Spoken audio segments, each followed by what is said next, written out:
Hi friends, ఈరోజు lunch ఏం prepare చేయలేదు. సో నేను మా ఫ్రెండ్ బయటికెళ్ళి బర్గర్ తిందామని డిసైడ్ అయ్యాము.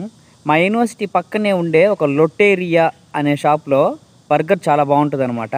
అక్కడికి వెళ్తా ఉన్నాము. కొరియాలో ఫాస్ట్ ఫుడ్ షాప్స్ చాలా ఎక్కువగా ఉంటాయండి. ఫాస్ట్ ఫుడ్ అంటే వీళ్ళకి burger, fried chicken, chicken wings, lollipops ఇవే అనమాట. ఇక్కడ కేఎఫ్సి లాంటి పెద్ద పెద్ద షాప్స్ కూడా ఉంటాయి. వాటితో పాటు కొన్ని కొరియా బేస్డ్ షాప్స్ కూడా ఉంటాయన్నమాట.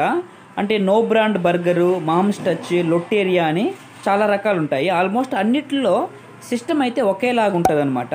ఇక్కడ లొట్టేరియాలో హాట్ క్రిస్పీ బర్గర్ అనేది చాలా బాగుంటుందంటే మేము అది ఆర్డర్ ఇచ్చాము. మనం ఆర్డర్ ఇచ్చిన ఒక 10 to 15 మినిట్స్లో వచ్చేస్తుంది అనమాట. ఇది టేస్ట్ అయితే చాలా బాగుంది. కాస్ట్ మన డబ్బుల్లో ఆల్మోస్ట్ ఒక 1000 రూపీస్ పడింది. చాలా రీజనబుల్ అనిపించింది అనమాట. ఇలాంటి మరిన్ని వీడియోస్ కోసం ప్లీజ్ సబ్స్క్రైబ్.